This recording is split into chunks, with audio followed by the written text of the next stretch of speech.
Эксперты выразили свое мнение относительно цели визита министра иностранных дел Китая в страны Центральной Азии на фоне развивающихся событий в Афганистане.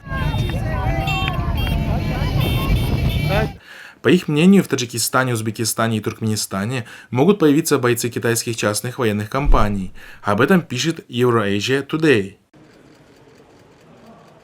Напомним, что турне главы МИД Китая продлилось с 12 по 16 июля, в течение которого он провел двусторонние переговоры с главами МИД Таджикистана, Туркменистана и Узбекистана, а также с главами этих стран. Как заявил Ван И, в Ашхабаде и Душанбе Китай гарантирует Туркменистану и Таджикистану традиционную и нетрадиционную защиту государственной безопасности.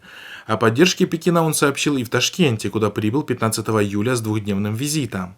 Так, согласно мнению военного эксперта Юрия Лямина, Китай хочет защитить свои позиции в Центральной Азии. Речь может идти о контингенте частных военных компаний для защиты инвестиционных объектов Китая в Туркменистане, Таджикистане и Узбекистане.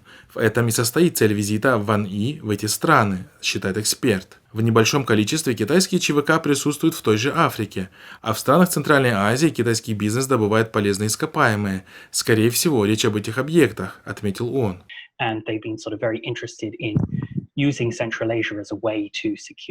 Примечательно, что независимые наблюдатели не раз критиковали власти стран Центральноазиатского региона за преступную экономическую политику, которая нацелена на распродажу экономических ресурсов страны иностранцам и которая в итоге приводит к размещению иностранных военных под предлогом защиты экономических интересов этих держав. Напомним, что в феврале 2019 года в СМИ появилась информация о присутствии китайской военной базы на территории Мургабского района Горно-Бадахшанской области в нескольких километрах от границы с Китаем, о чем свидетельствуют спутниковые снимки. Следует отметить, что размещение иностранного воинского контингента не только считается политической ошибкой, приводящей к потере суверенитета, но и грехом согласно исламу, так как это предоставляет немусульманам власть над Даруль-Ислам.